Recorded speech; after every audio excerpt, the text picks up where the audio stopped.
Hello students, good evening. एक बार फिर से सभी का स्वागत करती हूँ हमारे YouTube channel online career academy पर। तो अगर चैनल पर नए हो और पहली बार वीडियो देख रहे हो तो हर बार की तरह आपको फिर से एक बार रिक्वेस्ट कर रही हूँ कि जल्दी से जल्दी चैनल को सब्सक्राइब कर लो, ताकि जो नई नई वीडियोस पोस्ट हो रही है हमारे चैनल पर आप एक भी वीडियो मिस नहीं कर पाओ।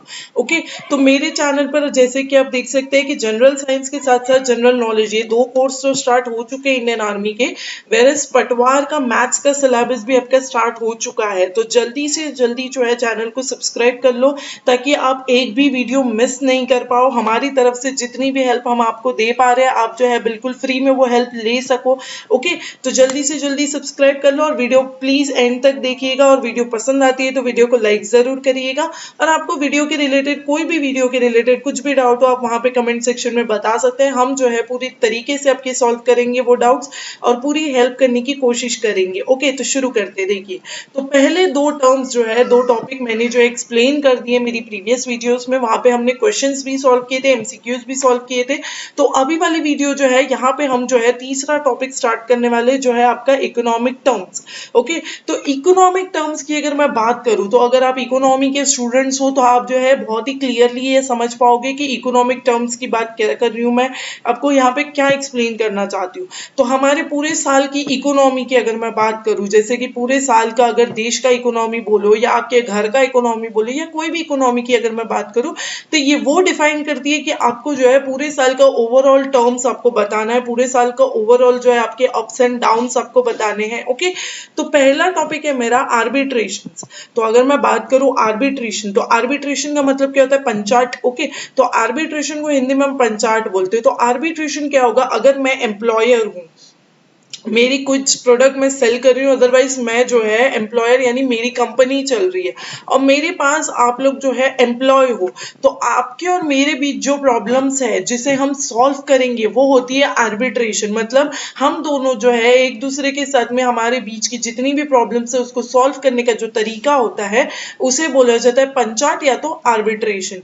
नेक्स्ट है हमारा इन्फ्लेशन। अगर मैं इन्फ्लेशन की बात करूं, तो इन्फ्लेशन क्या होता है? मुद्रास्फीति। मतलब मेरी जो ओवरऑल लेवल होती है, जैसे कि पूरे साल की मेरी जो इनकम हो रही है उसमें अगर कुछ इंक्रीज हो रहा है, इंक्रीमेंट हो रहा है, वो इनकम मेरी बढ़ रही है, मतलब मुझे जो है सपोज पूरे साल का 10,000 पेमेंट है, तो अगर वो जो है 10,000 के अलावा मुझे जो है 11,000 मिल रहे हैं इस साल या 12,000 मिल रहे हैं, तो वो जो मेरा अमाउंट होता है, जो मेरी इंक्रीमेंट है, उसे मैं बोलूंगी इन्फ्लेशन। नेक्स्ट है हमारा कॉस्ट। अगर मैं कॉस्ट की बात करूं तो वो क्या होता है कि सपोज मैं कोई चीज सेल कर रही हूँ, जो गुड मेरे पास है, जो सामान मैं बेच रही हूँ, तो उसका जितना भाव मुझे वेंडर से मिलेगा, जो मैं बेच रही हूँ उससे मिलेगा, तो वो होती है मेरी कॉस्ट प्राइस, यानी कि जो प्राइस मुझे मिल रही है वो सामान बेच के। नेक्स्ट है आपकी मोनोपोली। तो अगर मैं मोनोपोली की बात करूं, यानी एकाधिकार, मतलब क्या होता है कि मेरी ही कंपनी है, मेरे पास ही प्रोडक्ट है, उनको मैं अकेले ही सेल कर रही हूँ, अकेले ही बेच रही हूँ, मेरे पास और भी कोई टीम नहीं है, 4-5 लोगों की टीम नहीं है या 6-7 लोगों की टीम नहीं है, मैं अकेली हूँ, अकेले ही सारे प्रोडक्ट्स जो है बेच रही हूँ। यानी यहाँ पे देख सकते हैं आप कि सिंगल सेलर की बात चल रही है। ओके, तो नेक्स्ट देखिए ओलिगोपोली। तो मोनोपोली जो है वहां पे सिंगल सेलर था, वेरस ओलिगोपोली यानी अल्पाधिकार में क्या होगा? एक ही मार्केट है, एक ही एरिया है जहां पे सेम प्रोडक्ट है, एक ही टाइप का सामान है, लेकिन उसको बेचने वाले बहुत।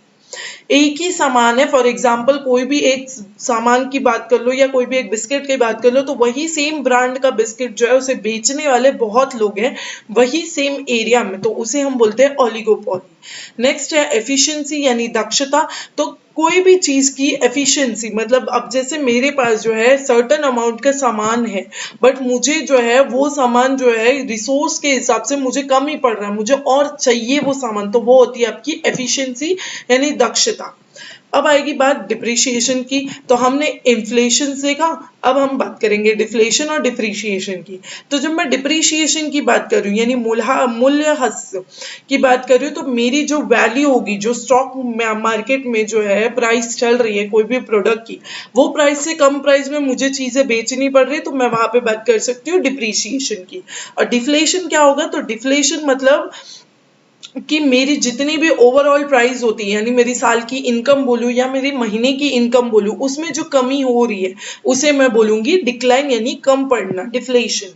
स्कैरसिटी मतलब क्या होता है कि मेरी जो सोसाइटी है या मेरे जो रिसोर्सेस है जो मुझे नेचर से मिल रहे हैं वो एकदम लिमिटेड हो गए हैं, बहुत ही कम मिल रहे हैं, तो वो होती है आपकी स्कैरसिटी, यानी किसी चीज की कमी होना। ओके, कंपेरेटिव एडवांटेज, अगर मैं कंपेरेटिव एडवांटेज की बात करूं यानी तुलनात्मक लाभ की मैं बात करूं, तो ये क्या होता है कि जो कंपेरिजन्स होते हैं, अब दो से ज्यादा प्रोड्यूसर्स है, मतलब एक ही सामान है, एक ही ब्रांड है, उस ब्रांड को प्रोड्यूस करने वाले एक से ज्यादा लोग हैं, तो वो लोग अपने अपने हिसाब से उस ब्रांड का कॉस्ट डालेंगे, तो वो जो कॉस्ट होता है, जो वो पैसा होता है, जो प्राइस होता है, वो जो है जिसके पास ज्यादा सेल होगा उसको वो मिलेगा कंपेरेटिव एडवांटेज। नेक्स्ट है प्राइवेट गुड्स, अगर मैं निजी सामान की बात कर रही हूँ तो मेरे जो गुड्स होते हैं, जो सामान होगी उसकी जो है दो टाइप होती है, एक होती है आपकी राइवल और दूसरी होगी आपकी एक्सक्लूडेबल। तो जब मैं राइवल यानी प्रतिद्वंदी की बात करूँ तो वो क्या होता है कि मेरा गुड है, मेरा सामान है, मैं अकेले उसे यूज करूँ, वो होती है राइवल। फॉर एग्जाम्पल आप आपके फोन्स की बात कर लो, आप आपके बुक्स की बात कर लो, बुक्स तो यूजुअली पर्सनल नहीं होती, वेरस फोन्स जो है वो पर्सनल हो जाते हैं, तो उसे जो है आप अपने तरीके से अपने हिसाब से यूज करोगे, आप जो है उसे किसी और को यूज करने नहीं देते हो।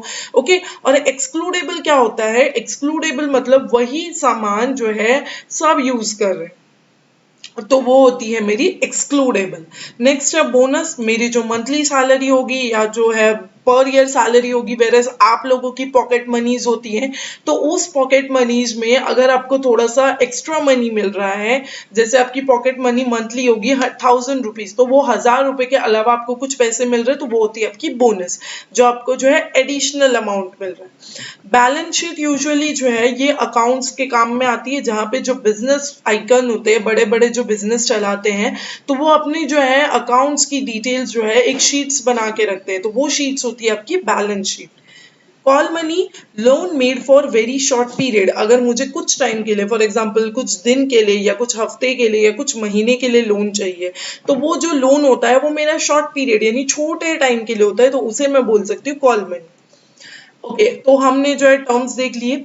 यहाँ पे जो है कुछ क्वेश्चंस है जहाँ पे मैं जो है ये क्वेश्चंस फ्रेंड्स मैं इसीलिए यहाँ पे आपको बताती हूँ क्योंकि ये जो है आपको प्रीवियस ईयर में पूछे जा चुके हैं, राइट, और आगे भी आपको पूछने की पूरे पूरे चांसेस है, तो ये क्वेश्चंस आपको इसीलिए यहाँ पे दिए जाते हैं ताकि आप जो है वीडियोस में से ये क्वेश्चंस याद कर लो, आपको बिल्कुल भी एक्स्ट्रा ढूंढने की जरूरत नहीं है पर टॉपिक के ऊपर, इसीलिए मैं आप लोगों को यहाँ पे क्वेश्चंस प्रोवाइड कर देती हूँ, साथ ही मैं उनके आंसर्स भी दे देती हूँ ताकि आप जो है बिल्कुल आसानी से अपनी जो है प्रिपरेशंस करते रहो। तो वीडियो जो है एंड तक देखो, यहाँ पे स्टॉप मत हो जाओ वीडियो के लिए, बस एक ही रिक्वेस्ट है कि वीडियो जब मैं क्वेश्चंस पढ़ रही हूँ तब स्टॉप कर दीजिए और आंसर अपने तरीके से बताने की कोशिश कीजिए मुझे कमेंट सेक्शन में, तो मुझे भी पता चले कि आप लोगों को मेरे टॉपिक्स कितने समझ में आ रहे हैं, और आपको कुछ भी डाउट हो मुझे वो भी कमेंट सेक्शन में पूछ सकते हैं। ओके, देखिए, a fixed amount is paid once a year, साल में एक ही बार अमाउंट पे हो रहा है, कोई जगह आप जॉब कर रहे हो या आपका खुद का कुछ है सेटअप है, तो वहां पे आपको जो है अगर आप किसी जगह पे जॉब कर रहे हो तो आपको जो है मंथली सैलरी के साथ साथ आपको बोला जाता है पर एनम सैलरी, मतलब हर साल के हिसाब से सैलरी, मतलब अगर आपने जनवरी में ज्वाइनिंग किया तो आपको सैलरी मिलेगी दिसंबर एंडिंग में या जनवरी में, तो वो होती है आपकी पर एनम सैलरी, तो वो जो सैलरी होती है वो आपको साल में एक ही बार दी जाती है, तो उसे हम बोलते हैं एन्युटी यानी वार्षिकी। ओके, अब देखिए नेक्स्ट क्वेश्चन मेरा क्या है, to give date prior to that on which it is return. Okay, तो डेट मतलब प्रायर टू दैट मतलब क्या होता है, अगर मुझे जो है 30 तारीख का कोई काम है, राइट, तो मैं जो है मेरे 30 तारीख के पहले वाली कोई डेट्स दे दूंगी, सपोज मैं 25 दे दूं या 24 दे दूं, तो मैं ऐसी कुछ डेट्स दूंगी वो 30 के पहले आने वाली डेट है, तो ये कहाँ पे लिखी जाती है, ये यूजुअली एंटी डेट इन्हें बोला जाता है, ये हमेशा चेक पे लिखी जाती है, अगर आपने चेक देखे होंगे या आप चेक यूज करते हो तो आपको जो है चेक पे डेट्स लिखी जाती है कि जिस दिन आपको चेक मिल रहा है उसके 3 महीने बाद तक आप जो है चेक डिपॉजिट करवा सकते हो, तो वो यूजुअली चेक चेक पे होती हैं, या कभी कभी कोई बिल्स होते हैं उन पे होती, बड़ी बड़ी कंपनीज के, या कुछ और डॉक्यूमेंट्स होते हैं, तो वहां पे जो यूज की जाती है उसे हम बोलते हैं एंटी डेट। तो वो एंटी डेट मतलब क्या किया, अगर मुझे 30 का काम है, मुझे 30 को वो चेक डिपॉजिट करवाना है, तो मैं जो है 30 के प्रायर वाली कोई डेट दे दूंगी, तो वो हो जाती है मेरी पूर्व तिथि। अब नेक्स्ट मेरा क्या क्वेश्चन है यहाँ पे, rise in the value of money cause by fall in the general price fall. Okay, अगर जो है जनरल प्राइस मेरी कुछ प्रोडक्ट की इतनी चल रही है, उस प्रोडक्ट मैं जब बेच रही हूँ तो वहां पे मेरी मनी की इंक्रीमेंट हो रही है, मुझे जो है ज्यादा पैसे मिल रहे हैं, तो वो क्या होती है, एप्रिसिएशन ऑफ मनी, यानी धन की प्रशंसा। ओके, अब difference between visible export and visible import of two countries in trade with each other is called as. Okay, अब डिफरेंस बिटवीन अगर मैं बात कर रही हूँ, दो देशों के बीच की बात चल रही है यहाँ पे, इंपोर्ट और एक्सपोर्ट क्या होता है, ये तो आप सभी को पता होगा कि इंपोर्ट और एक्सपोर्ट क्या होता है। एक्सपोर्ट मतलब अगर मैं बात कर रही हूँ इंडिया और पाकिस्तान की, तो इंडिया से सामान जा रहा है पाकिस्तान में, वेरस अगर मैं बात करूँ इंडिया और चाइना की, या इंडिया और यूएसए की, किसी की भी बात करूँ मैं, तो इंडिया से सामान जो वो देश में जा रहा है उसे मैं बोलूंगी एक्सपोर्ट, और इंडिया को सामान वहां से मिल रहा है उसे मैं बोलूंगी इंपोर्ट। तो ये जो एक्सपोर्ट और इंपोर्ट होता है ये ऐसे टाइप में होता है। तो ये जो है इन दोनों के बीच में डिफरेंस की अगर मैं बात करूं दो देशों के बीच में, तो वो होती है बैलेंस ऑफ ट्रेड, मतलब कोई भी सामान का जो है बैलेंस करना, वो होती है आपकी इंपोर्ट और एक्सपोर्ट। ओके, अगर जो है मेरा जो है बैलेंस ऑफ ट्रेड पॉजिटिव है, अगर मैं हम दो देशों के बीच की जो बैलेंस चल रही है, दो देशों के बीच में इंपोर्ट और एक्सपोर्ट चल रहा है, वो मुनाफा पा रहा है यानी प्रॉफिट पा रहे हैं, तो वो कंडीशन मेरी कैसे हो जाएगी, फेवरेबल हो जाएगी। अगर वही चीज में किसी एक देश को नुकसान हो रहा है, तो वो कंडीशन कैसे होगी, अनफेवरेबल, मतलब वहां पे कोई काम नहीं करना चाहेगा ऑब्वियसली। तो वो वहां पे अगर मुझे नेगेटिव मिल रहा है फीडबैक, मुझे जो है नुकसान हो रहा है, तो मैं भी तो दूसरे देश के लिए इंपोर्ट और एक्सपोर्ट वहां से नहीं करूंगी, right. Major for the precious stone, अब प्रेशियस स्टोन की यहाँ पे बात चल रही है, मतलब सोने की बात चल रही है, प्योर गोल्ड की बात चल रही है। तो प्योर गोल्ड को हम कैसे मेजर करते हैं, कैरेट में मेजर करते हैं। 24 कैरेट का हम बोलते हैं कि 24 कैरेट का गोल्ड जो होता है वो एकदम प्योर होता है, एकदम खरा सोना जिसे हम बोलते हैं। अब देखिए फुल फॉर्म ऑफ जीडीपी, अगर मैं जीडीपी की बात करूं तो जीडीपी का फुल फॉर्म आप सभी को पता होगा, अगर नहीं पता है तो वो ये है ग्रॉस डोमेस्टिक प्रोडक्ट, सकल घरेलू उत्पादक। तो जीडीपी क्या होते हैं, ग्रॉस डोमेस्टिक प्रोडक्ट होते हैं। यहाँ पे जो है हमारी कंट्री की इकोनॉमी को मेंटेन किया जाता है, पूरे साल भर में कितने गुड्स और कितने सर्विसेज प्रोड्यूस हुए हैं उन सभी का मेजरमेंट कहाँ किया जाता है, जीडीपी में किया जाता है, right. Useful and valuable thing on which we can reliable, ऐसी कौन सी चीजें होती है जिन पे हम रिलायबल होते हैं। वैल्यूएबल मतलब वो बहुत ही कीमती चीज होती है, तो वो हमारी संपत्ति होती है, यानी एसेट्स होती है। अगर आप, मैं फिर से आपको बता रही हूँ, अगर आप कॉमर्स वाले हैं तो आपको ये सारे टर्म्स बहुत ही अच्छे से समझ रहे होंगे, वेरस अगर आप कॉमर्स वाले नहीं है तो भी ये मैंने बहुत ही इजीली आपको एक्सप्लेन किया है, तो आपको जो है डाउट नहीं होगा। अगर आपको फिर भी डाउट हो तो आप मुझे कमेंट सेक्शन में जरूर पूछ सकते हैं, मैं वहां पे आपके डाउट जो है क्लियर कर दूंगी। तो एसेट्स यानी जैसे कि ज्वेलरी हो गई, या मनी हो गया, या लैंड हो गया, तो ये बिल्कुल यूजफुल होते हैं।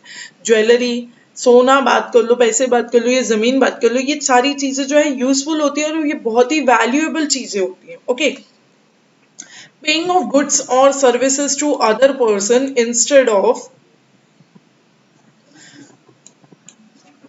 क्या बोला है यहाँ पे कि मनी के अलावा अगर आपके और मेरे बीच में कुछ लेन देन चल रहा है, मैंने आपसे कुछ चीज उधार ली है, तो उसका मैं मनी नहीं दूंगी, उसका मैं आपको पैसा नहीं दूंगी, उसके बदले में मैं आपको कोई और सामान दे दूंगी, तो उसे कहा जाता है बार्टर सिस्टम। तो ये जो बार्टर सिस्टम है ना, ये बहुत ही पहले चलता था, अभी यूजुअली बार्टर सिस्टम नहीं चलते हैं। ये जो है रशिया में स्टार्ट हुआ था, बहुत ही ज्यादा पॉपुलर था ये रशिया में, 1990s के टाइम पे ये बहुत ही ज्यादा पॉपुलर हुआ था बार्टर सिस्टम, यानी वस्तु विनिमय। यहाँ पे क्या होता है, दो पर्सन के बीच में जो है चीजें एक्सचेंज होती हैं, यानी गुड्स एक्सचेंज होते हैं। अगर कोई सामान आपके पास नहीं है और मेरे पास है और आपको उस चीज की जरूरत है, तो मैं आपको वो सामान तो दूंगी, बस बदले में मैं आपसे भी कोई सामान ले लूंगी, तो वो होती है आपकी बार्टर सिस्टम।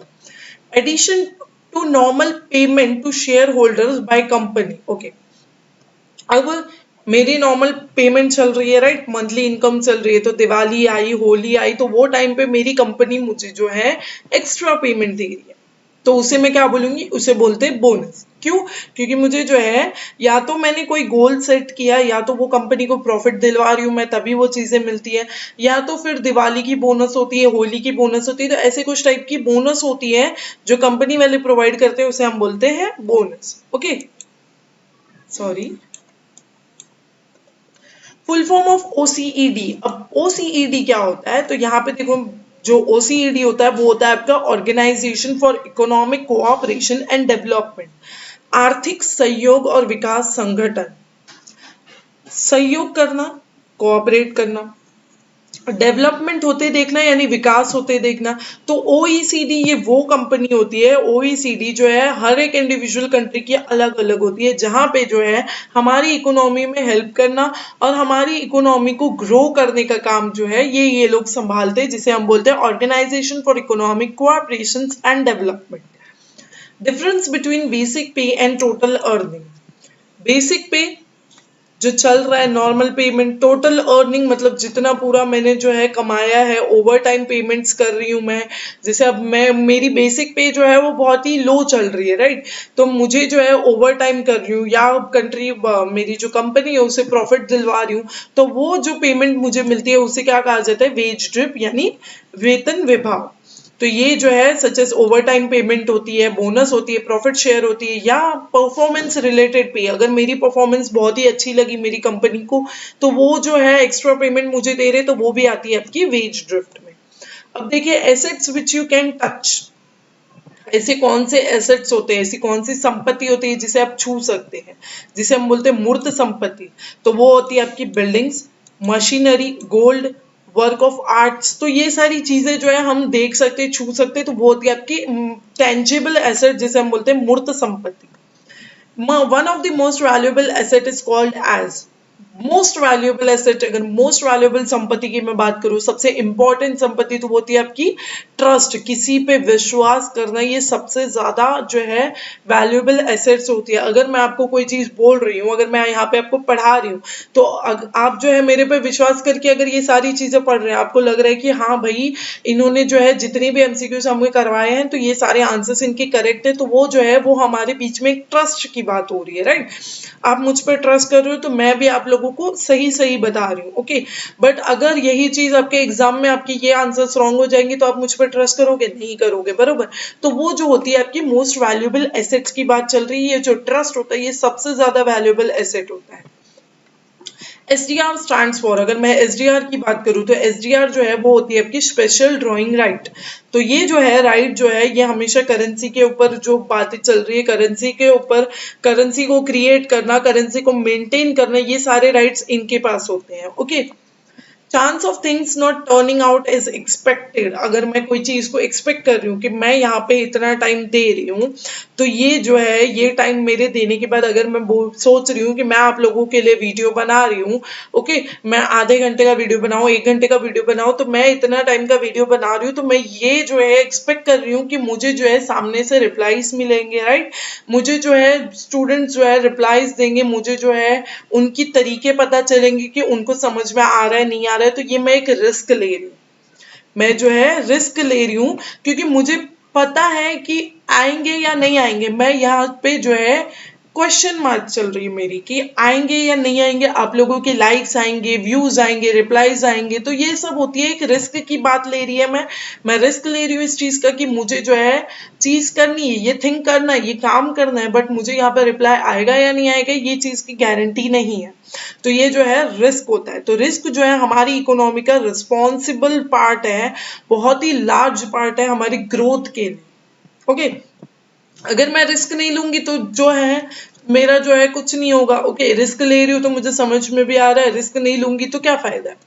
तो पीपीपी स्टैंड्स फॉर, अगर मैं पीपीपी की बात करूं, यानी परचेसिंग पावर पैरिटी, यानी कार्य शक्ति समता। तो पीपीपी क्यों यूज करते हैं हम, जो है हमारी करेक्ट वैल्यू ऑफ करेंसी को कैलकुलेट करने के लिए ये पावर यूज की जाती है, जिसे हम बोलते हैं परचेसिंग पावर पैरिटी, ओके।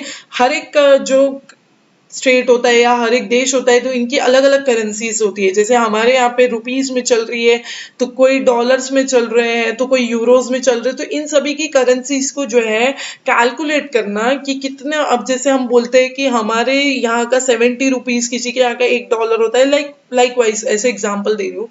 तो वो क्या होती है, अगर मैंने कैलकुलेट किया तभी मुझे पता चल रहा है, तो वो किस में आती है, आपकी परचेसिंग पावर पैरिटी में। प्रिज्यूम गोल ऑफ फर्म्स, तो फर्मों की प्रकल्पित लक्ष्यों को कहा जाता है। तो प्रॉफिट मैक्सिमाइजेशन कहते हैं हम इसे।